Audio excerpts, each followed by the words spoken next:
What's going on, guys? It's Chaz with Homegrown How To. In this video, we're going to be talking about the steps for preparing your lawn for top dressing it, whether that be with sand, topsoil, whatever you're going to be planning on doing.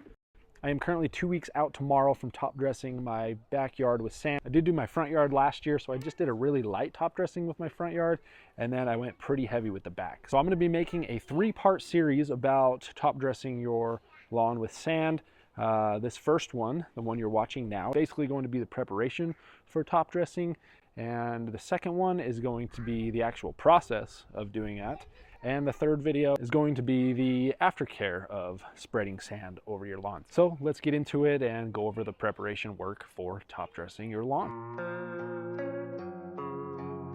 Now, the first thing you want to do to prep yourself for top dressing is you want to mow really short. I went and took my grass down to 3/4 of an inch.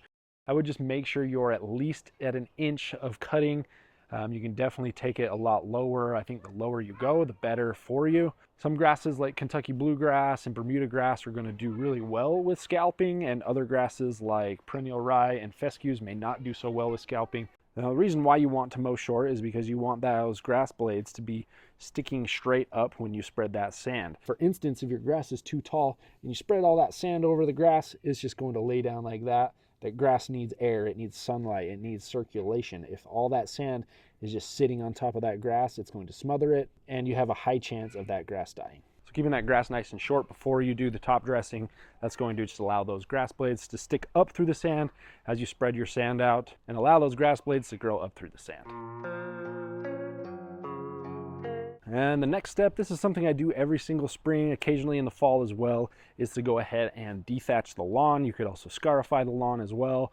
Doing both of these is going to actually rip up all of the thatch layer and some of the dead material that may be sitting in your lawn. I would recommend maybe not putting sand over the thatch layer. Plus, removing that thatch and that dead grass is going to allow for better water and nutrient uptake. So you've mowed short, you've ripped up all of the thatch layer and all the dead grass that may be sitting dormant from the winter. Next, you're going to want to get all that debris up off of the lawn. Now, you can either rake this up, you can use a blower, blow it in a pile, rake it up, throw it away. In my instance, this time I just took my lawnmower and sucked up all that material. That makes for a nice, quick, easy cleanup, but just be prepared to empty that mower bag like 1,000 times. 2 passes on my backyard and completely filled up my green waste compost bin.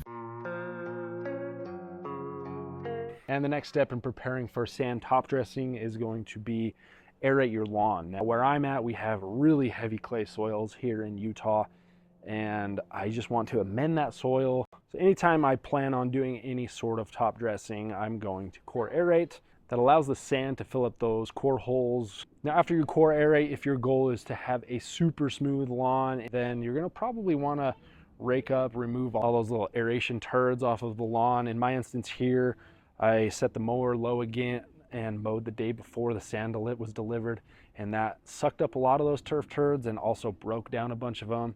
So that's definitely an option as well.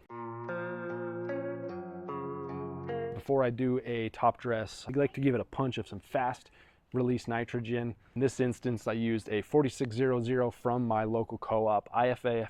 So in this instance, I'm using 4.8 pounds per 1,000 of nitrogen just to really push some growth so that that grass can help grow through some of that sand a little bit quicker.